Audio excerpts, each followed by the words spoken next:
Welcome into PressBox Live. I'm Stan the Fan Charles of PressBox and PressBoxOnline.com. I want to remind you that some of our Zooms are brought to you by my friends at the Costas Inn. The Costas Inn, not just a great place to go and eat, but a great place to get carry out from, the world famous Costas Inn, 4100 North Point Boulevard. With me is Gary Stein. G. Stein, how are you? I'm ready to go to the Costas Inn, Stanley. Come on. I'll bet you aren't for carry out. Let's do that. Right, for carry out. Yeah, absolutely. I'll have to get carry out one night and I'll eat a crab cake on the air and you can eat your heart out. All right. Perfect. Anyway, hey, we've got a special favorite of ours I wanted to talk about, a piece of work that he and Dave Ungrady have been doing for over the past, I guess, couple of years. It actually starts longer ago than that, when Dave Ungrady wrote the book Born Ready, the Mixed Legacy of Len Bias. And that is Don Markus, former Baltimore Sun writer who always covered the Terrapins basketball beat and the football beat. Great writer, great teacher now down at the University of Maryland. No, not at Maryland, at American, correct? Correct. I got the right school. I'm sorry. That's okay. Is Maryland upset with you that you teach it? Is Maryland upset that you're teaching at American? Maryland has never once Offered. approached me about teaching there. So That's let's a leave big it at that. It's a big mistake on the part of American. Tell us why Dave Ungrady wrote the book on Len Bias like 11 years ago, and why now with the podcast.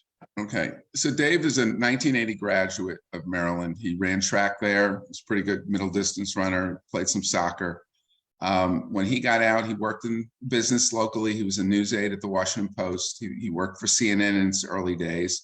And, you know, he eventually became a teacher, a school teacher. And, but the thing about it is he wrote a book in 2011, and it came out. The reason he wrote the book was because I think it was 2009, ESPN did a 30 for 30 called Without Bias. And it was a pretty, good look at Bias as a player, what happened to him, a little bit of the aftermath, but it really didn't do a deep dive into what Dave called the mixed legacy and what we're calling in our podcast, the mixed legacy of Len Bias, or Len Bias and mixed legacy. And, it really looks into all the impact, the unbelievable impact that Bias's death had. His book did, and now in 10 years since, other things have changed, and the country is in a different place than it was 10 years ago, so it impacts it even more now, maybe, than it did even 10 years ago. And that is, we did an episode. We're about 10 episodes into what will be a 13 or 14 part. It's really a documentary that is in a podcast, and the episode 8 dealt with the drug laws that went into effect almost immediately in the fall of 1986. The politicians really used Bias's death. The Democrats used it as a way to win back the House. To challenge Reagan's war on drugs with their own policies, which were in reality harsher than the Republicans' laws.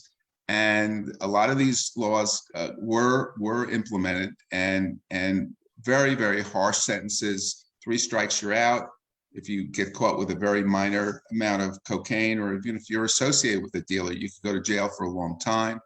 Along with that came the mandatory minimum sentences, where there were 10-year sentences right off the bat, people going away for a long time for very minor. And if you remember back in the 80s, cocaine, powder cocaine that Len died from consuming a large amount, in terms of, through his nose, was considered a very acceptable party drug in the 80s. Nobody died from it. There were some guys whose NBA careers were at least not snorting cocaine. Right. There were others. A number of guys, in fact, John Lucas, who had played at Maryland a few years, about a decade before, his NBA career was derailed. David Thompson was another player who had a drug addiction. And, fortunately, those guys not only beat their addiction, but really became champions for people, to not do cocaine. Whereas Len, there was debate over whether he did it the first time. There's a lot of, documentation that it wasn't the first time he did it that night, but he did a very pure, he snorted a very large amount of very pure cocaine, and he suffered a heart attack, and it killed him. And so that was one of the impacts. The other impact that I wrote about 10-year anniversary of his death was basically, he would have been, because of the team he was drafted on, because of his talent, if he had stayed healthy, he would have been Michael Jordan's rival. There's no doubt in my mind. There's no doubt in a lot of people's mind who follow the NBA. John Sally, who's in the podcast, we interviewed him for over an hour last summer, who was good friends with Bias, which I didn't even know. I knew John, and I got to know him pretty well in the NBA, but he was really good buddies with Bias dating back to their days at 5-Star Camp.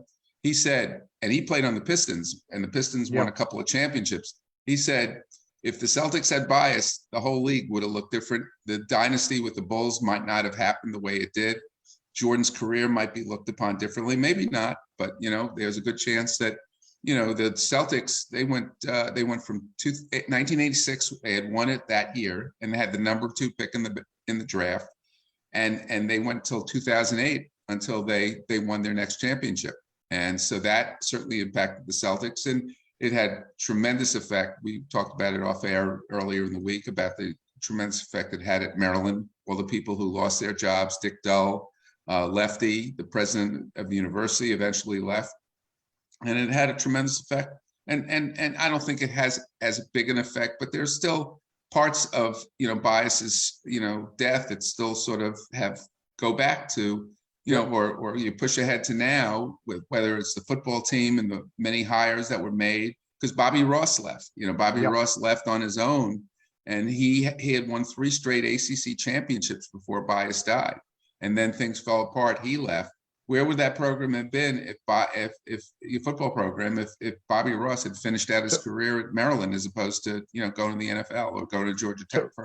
So let me jump in and ask you, how did the Bias family treat this podcast? Did you talk to them? Were they receptive to talking about this, or did they just take a total pass on it? Yeah, Dave, I think when he wrote the book, he tried to get, he actually attended some speeches that Dr. Len Bias made. He tried to get her interviewed for the book. She wouldn't do it. Then the book came out. There were things about the book they didn't like.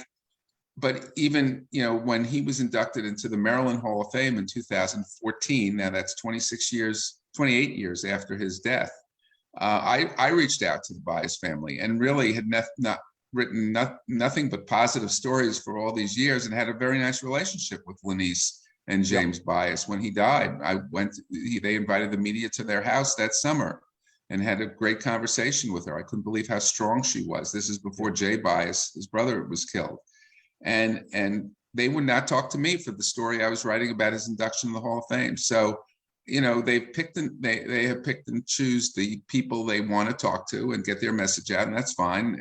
And we were able to get some video, some audio tape from an interview she did with Rock Newman, which was a really great interview that he did. And we were able to secure that tape, and that's how her voice is in this podcast. Gary?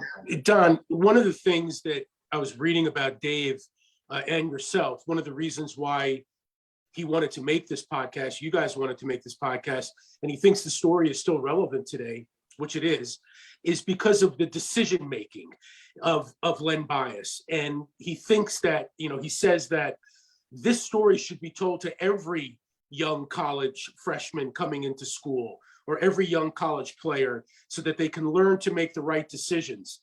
So it's interesting to me that there's still controversy surrounding if it was his first decision to try cocaine or if he had tried it before.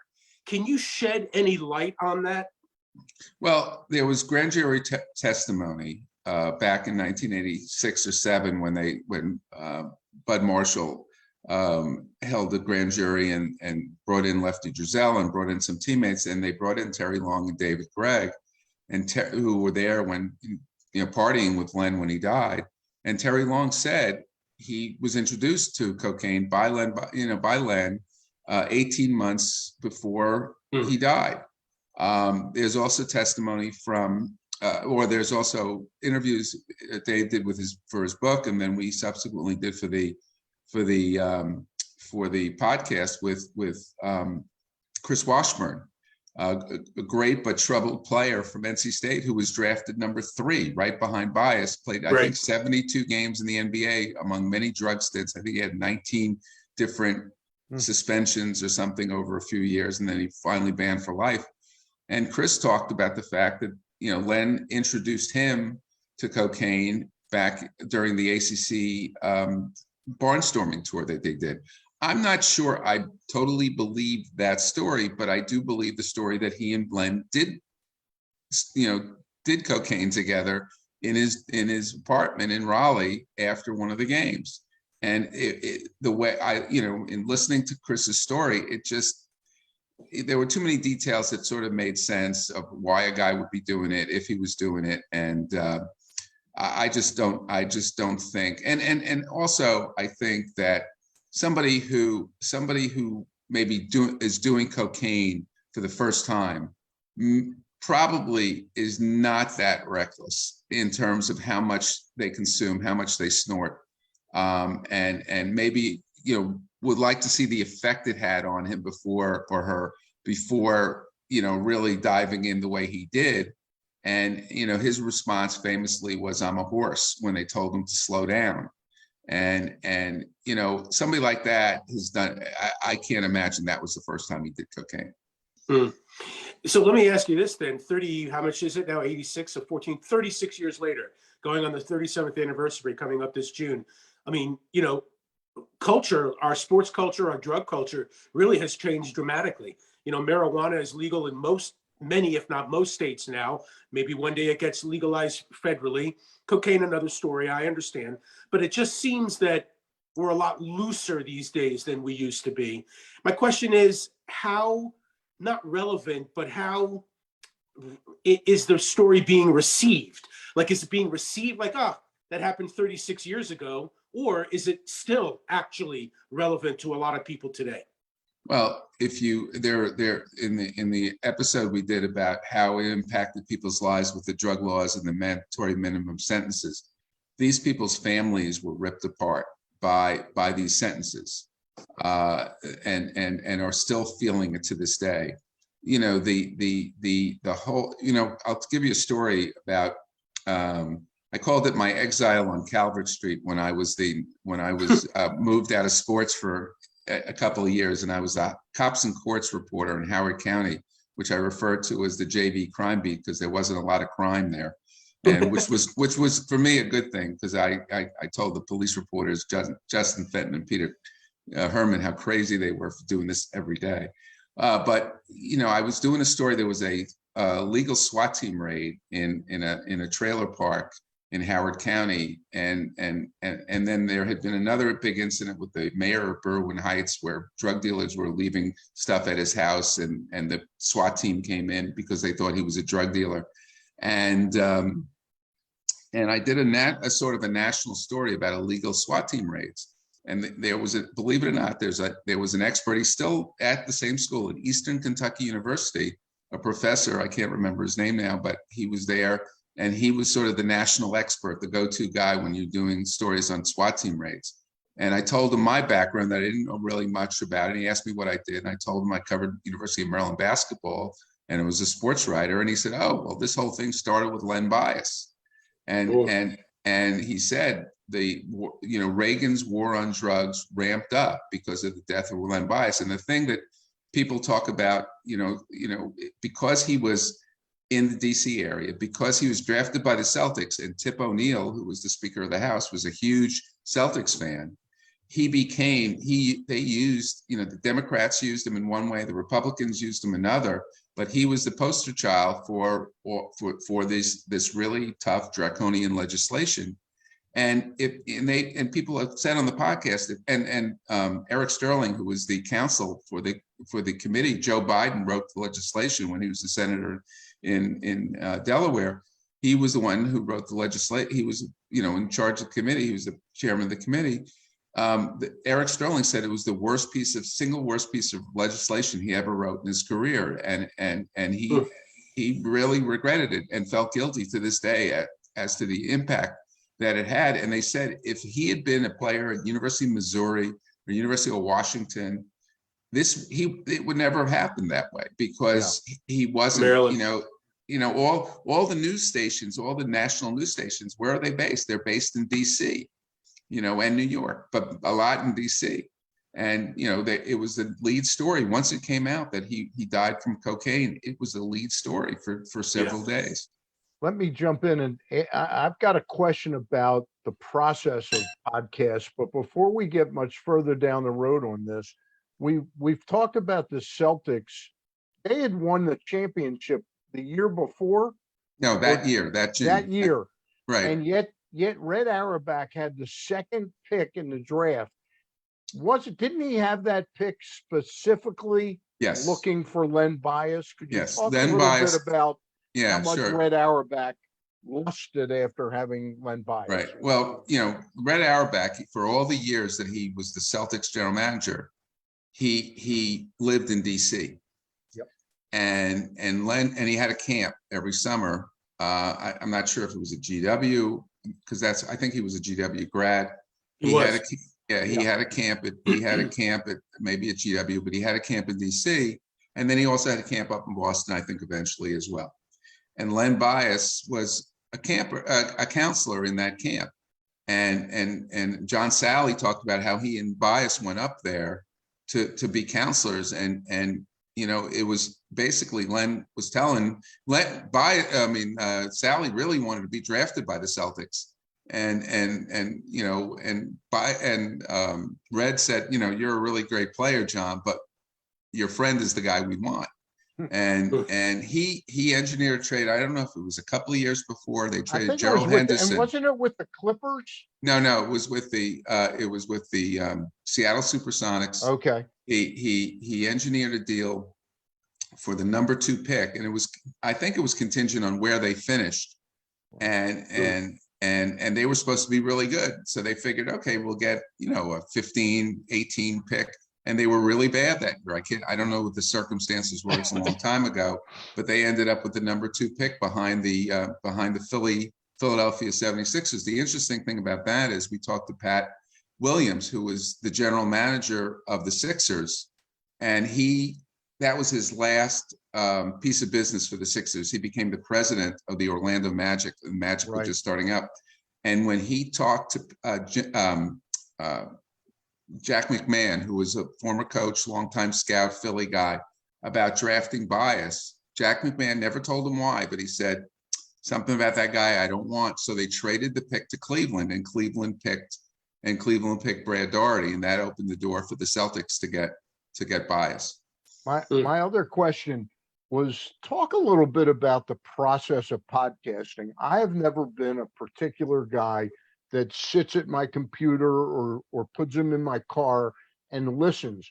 Are they like, you and Dave Ungrady wrote this, right, but it's narrated by other people? Is that correct? We decided, first of all, I really did not get into that world until the pandemic, where I did a lot of walking in terrible weather outside, and I had to keep myself distracted from the fact that I was walking and it was like 35 degrees, and like, why am I doing this? So I listened to all kinds of podcasts. I listened to a great podcast about a mafia, some mafia guy who was actually an FBI agent. It was a movie that was done, and he did a podcast with somebody about about the mob and movies and all that. I listened to many other podcasts. I listened to a podcast that the NBA ref who threw all the games, he did a pod. So I had some idea of what podcasts were about even before Dave and I really sort of pivoted this project into a podcast. The idea with this podcast, we were originally going to do a documentary, and we still have hopes, and there's interest now because of the podcast to do a documentary. But because of the pandemic, we shut that down, and we started doing a podcast.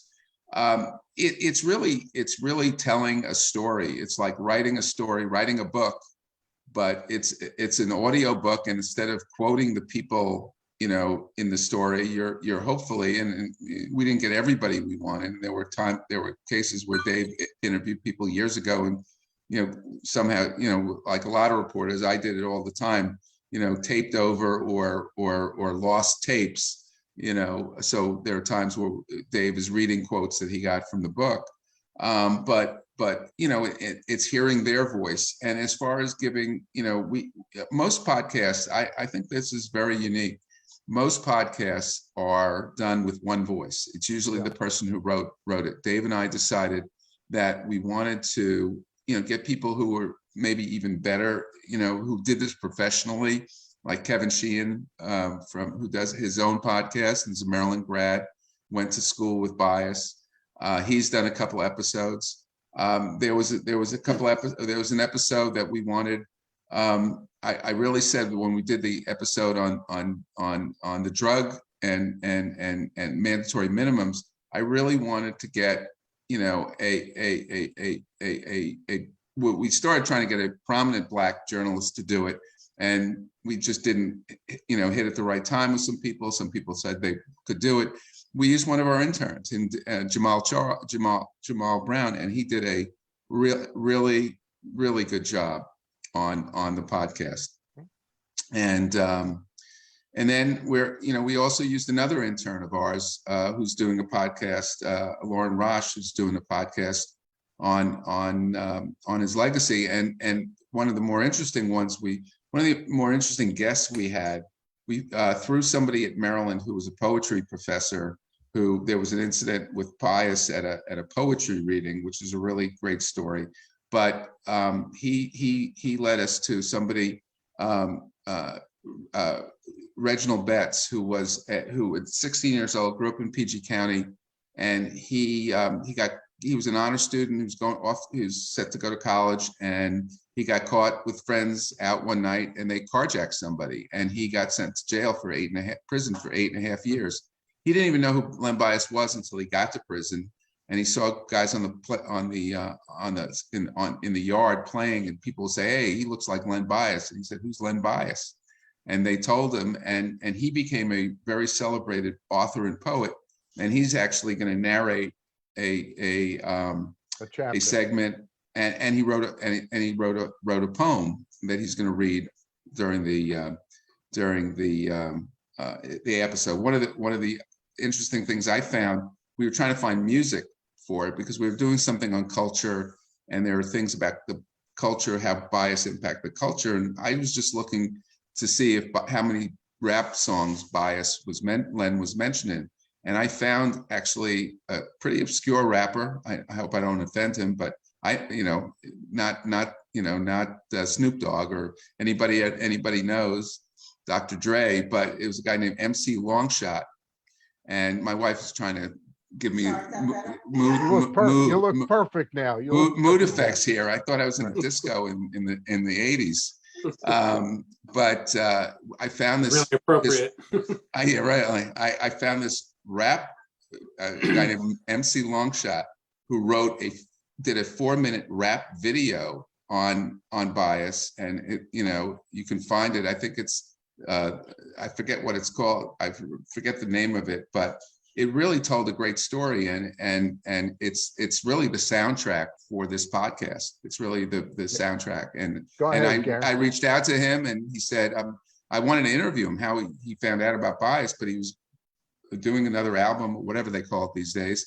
And he said, I'm honored to be go ahead, use my rap video. So we did that. Gary, go ahead. What about the listenership? What can you tell us about the numbers? Like, how is that going? Yeah, no, it's interesting. It's not unbelievable, as a lot of podcasts are not. I put it this way. I sold, when I wrote a book on Maryland basketball, it sold about 2,500 copies since 2016. I can categorically say that this has done a lot better than that. We don't have all the numbers, but the numbers are not huge, and I'll be honest with that. But I think the thing about podcasts is they're there forever, and we really believe that once we get this, if we get the kind of thing we think we're going to get with this documentary, I think that's going to drive a lot of people to listen to the podcast as well. But now you're going to get the Press Box Live bump, which is going to be huge. Right. You're not going to know what to do with it. No, it's listen, it's in the thousands. And the interesting thing, I was talking to our technical producer, Jason Weichelt from Octagon. We're working with partnership with Octagon Sports and Entertainment, which is a pretty big sports and entertainment conglomerate in Northern Virginia. They represent Steph Curry and Giannis and Michael Phelps. They're very interested in the project. They really think we've done an unbelievable job. And he said that it's not the numbers you get now, it's where you go, because it's what you take it. And it's really true. No, I think I don't know what goes into winning a Webby, but I really think that the work we put in and the quality of the podcast, I honestly, I had no idea where this is going. We did 75 interviews, and there was just a lot of interviews, a lot of the same questions. But as we picked apart the interviews we had a lot of good material. We had a lot of prominent people came on. Obviously, Gary Williams, Jay Billis, John Sally, I mentioned. So Johnny Dawkins, a lot of big name people came on. And I think it really is if you're, the thing is that I've even learned a lot from this podcast that I didn't know, in terms of the drug laws, in terms of the culture. And I really have to say that it's a lot better than I thought it was going to be when we were putting this thing together over 8, 9, 10 months. Gary? So let me ask you this then about Gary Williams. I've never actually heard Gary Williams talk about this. I'm not saying he hasn't, but I've never heard it. I'm sure a lot of people haven't. What does he say about it? Well, the interesting thing with Gary, I've known Gary since he was I met him for the first time when he was when he was a head coach at American University. And I was that's why you teach there now. Not really. But I did come to my class once to give to talk. That's cool. A few years ago. He lives pretty close to the campus. So I've known Gary a long time. I was freelancing a story for the Washington Post. They were playing Hofstra. I was working on Long Island. So and because he went crazy at the end of a game, believe it or not, on a really bad away from the ball foul call that cost them a game in the East Coast Conference playoffs. And after the game, it looked like he was making a beeline for the referee's locker rooms, dressing room. So I followed him out there, and I watched him walk right up to the door and, went stage left. The guy who's writing for AP, who was a very experienced reporter, just assumed he went after the refs and wrote it that way. And Gary was very appreciative of the fact that I followed him out, and because of that, that was the basis, built our relationship. I covered a lot of Big East when he was at Boston College. Obviously, I covered him at Maryland. That was interesting because, Gary was, he was a challenging guy to cover, but, we made it through without killing each other. And sometimes it was tense. So sometimes touch and go. Yeah, I once complained to Steve Bisciotti, his good friend, that Gary wasn't talking to me, and he said, "What do you think, you're special?" So, but Gary, it's interesting. Gary was when Len Bias died. Gary had just gotten to Ohio State, and he had started to build the program there. And I think it was the end of it was the first or second season there, and he had the best recruiting class in the country, with Jimmy Jackson was the star. And oh no, excuse me, that's when he left. So he was building the program there. Okay. Flash, so he, as an alum, he was upset, what was going on in his school, but he was busy coaching, and he said that it impacted, he talked about it the way it impacted, drug testing. All of a sudden, all these schools were doing drug testing as a result of Len Bias's death. But in terms of how he ended up at Maryland, so they bring in Bob Wade, and we know what happened there. And when Wade was hired, I called Gary and I said, "Did they ever call you?" And I guess it was his first year out there. It was his first year. And he said, "No." I said, "Would you have left if they had," and this is all off the record, "would you have left if they had called, if Dr. Slaughter had called you?" And he said, "It would have been really tough. I would have gotten, been crucified out here. Vilified. Yeah. He would have Vilified out there because he had just gotten there." He said, "But it's my school. I would have gone in a heartbeat." But I wrote about that conversation later on, much later, years after he had gotten to Maryland, there was a chance to do that story.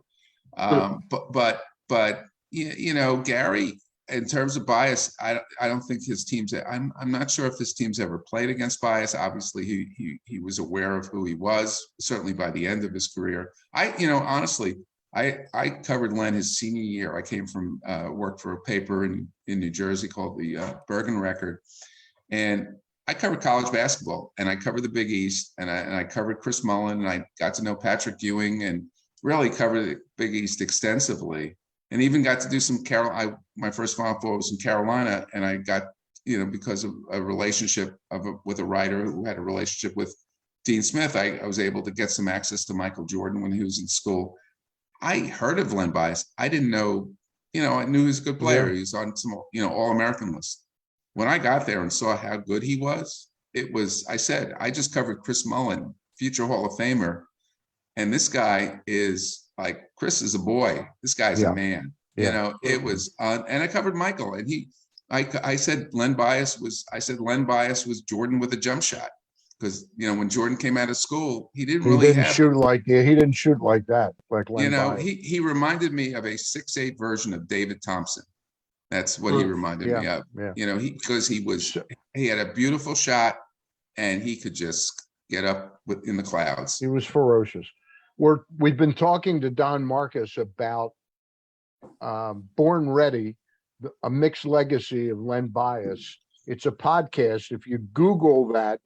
You better Google it more correctly than I said. It's Born Ready. No. We took out the Born Ready part. Good. I'm glad you took it out, because that was from another player. Right. It was from Stevenson.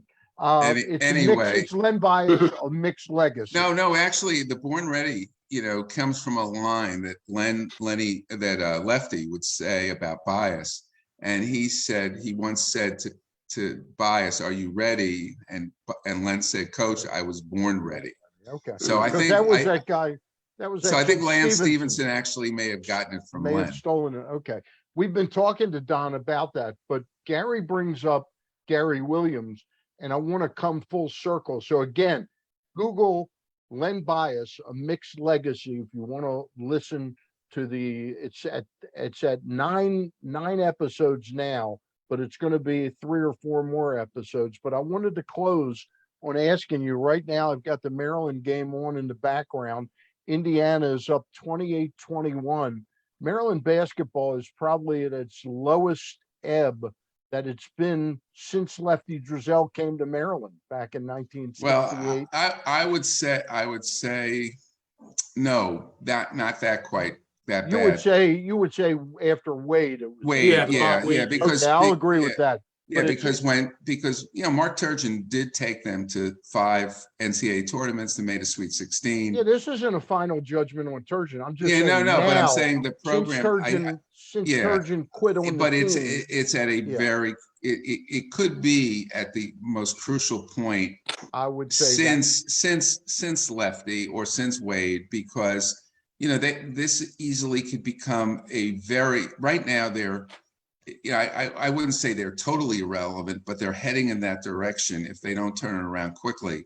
Yeah. You look at Indiana, Indiana, when they fired Tom Crean, who had sort of a up and down career there and has really sort of, bottomed out at Georgia, but they brought in Archie Miller and everybody thought it would be great from Dayton, and they didn't make the tournament for 7 years. And now they have Woodson, and hopefully, for their sake, it's my older son's alma mater. I think I care more about IU basketball than he does. So let me throw my question. Go ahead. Let me get my question in.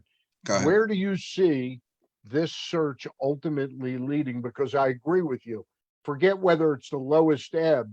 It is certainly the most critical point that this university's in their basketball. Yeah, I think they're in a very tough spot, because I just saw a report, and we'll see if it comes to fruition, that they're not going to go after anybody with baggage, which means they're going to eliminate Rick Pitino, and Bruce Pearl and the Arizona coach, Sean Miller, Archie's brother. Okay, so those guys get off, those guys are eliminated. Then they have the guys with the big buyouts, and a lot of the SEC guys. You have Musselman, and you have aside from Pearl, you have Nate Oates at Alabama. I don't think they have the money to pay those buyouts. All right, I think they will pay more for the gig, to get a better coach if they have to, but I don't think they're going to spend it getting a buyout. There are 3 or 4 really solid guys on the list, like Andy Enfield, who played at Hopkins, who went to Maryland grad school, who's done a really good job at USC. I think his name has been mentioned prominently. That would be an interesting, pick. I think there would be some people who would really be excited, and other people will say, well, prove to me that you're as good as Gary Williams. Ed Cooley's name has been mentioned, who's a terrific coach at Providence, but he's a Providence native. I don't know if he will leave. He's not an alum, but I don't know if he'll leave Providence, because he has a great deal up there. So there are a lot of guys who are good candidates. Kevin Willard at Seton Hall as well. I was talking to Chris Nocky today, and he really thinks that they should really take a serious look at going after a mid-major coach, who's done it for years. Guy at Belmont, or a guy like Porter Moser, who went from Loyola to Oklahoma. But I don't know if the Maryland fans are going to buy into a mid-major coach. I think that they have the aftershock of not only basketball, but football, with the Randy Etzel hire. Durkin came in with a lot of hoopla. Now they're with Loxley, and I think Mike's done a great job, and I think he's gotten the program on the right track, but I think there's a ceiling to that. Whereas Maryland basketball, there shouldn't be a ceiling. They won a national championship. They should be able to win another national championship, but they have to pick the right guy. And I don't know, there's not a slam dunk. Somebody mentioned Mike Bray. Mike Bray would be interesting, especially if they have a good run in the tournament, whether he would leave after 20 years. He's a DeMatha alum. I'd love to believe he's been at Notre Dame 20 years. I think he'd be a great choice. Well, the interesting thing I'd love to find out, we find out soon enough if the whole inability to get a DeMatha player has to do with the coach or has to do with the sneaker contract that the boys basketball team there, everybody else, this I found out a couple of years ago, every other team at that school wears Under Armour except boys basketball, and they wear Nike. And what happens if Mike Bray comes in, hires Dwayne Simpkins, another DeMatha guy and a Maryland guy as an assistant coach, and you have 2 DeMatha guys, and you still can't get DeMatha players? Then maybe there's something to the fact that DeMatha doesn't want to send guys to Maryland because of the sneakers. So one other name I want to throw out there, and I know it's an ageism thing, but you and I have talked off the air about John Beilein. Is there any thought he has no baggage whatsoever? He won incrementally better at every level he went until he left Michigan. Yeah, interesting. I love Beeline, and I became a huge fan watching him more, not close up on a daily basis, but following him more consistently once Maryland joined the Big Ten. And he reminds me a lot of Gary Williams, doing more with less. Okay. I reached, I said I should get a trademark and start selling T-shirts, make a beeline for Beeline. But then I called a buddy of mine who's a terrific writer, Brendan Quinn from The Athletic, who covers Michigan State. He's now a national guy, national college basketball and golf. Wrote a great piece on Mickelson today. But I called Brendan. I said, do you think Beeline, who's now like a special assistant to the Pistons, living in Ann Arbor, he lost the gig, got paid very well by Cleveland. Would he come? And he said, I don't think he's the right choice now because of the transfer portal. He's never had a coach. He's built programs. He has rules like he doesn't sign a player unless he watches him 3 times in person, personally. He's a very old school guy, and I don't think that will work in this whole new Wild West with the NIL. When you told me that, portal. when you told me that last week, I've come to the conclusion he probably isn't the right guy. If he I don't think so. Players, he's probably not the right guy. Gary, you got a last question? Let me throw one more name Don at Markus? you. Yep. Kim English, George Mason. I don't know that much about him. I know Dwayne. I'm fairly close to Dwayne. Dwayne raves about him. I don't know how I haven't followed him lately. I know they had a tough start to the season because of COVID. Then they were doing pretty well in the A10. I just don't know if you can roll the dice on a guy who really hasn't been a head coach in a major conference. He was an assistant at Tennessee. There's another guy. There's a guy, Wes Miller at Cincinnati, who's a Carolina guy and also coached. He was the guy who gave Dwayne his first real, on the road coaching recruiting job. And I know Dwayne speaks very highly of Wes Miller. A lot of people, but again, Cincinnati's done okay this year, but they're not lighting it up. I don't know if they're going to make the tournament. And there's always the specter of if he does really well, is he going to go to Carolina if Hubert Davis doesn't, do that well? Fortunately, I love Hubert. I've got to know him really well, both as in college and the NBA, and I think he sort of has quieted the critics a bit. So it's really not a slam dunk. And and you have a guy in Damon who this is his, the Loxley job. When Loxley got the job, he was the only guy who really made sense because they had a quiet, they had to, calm down everybody. And, after the tragedy of that happened with Jordan McNair. And he, I didn't even know this till, all that happened. He and Marty McNair are really good friends. And once and I got to know Marty, who's an unbelievable guy. And once Mike got hired, they still settled. They didn't drop the lawsuit, but all the bad PR stuff went away. And Mike's proven that he's a great recruiter.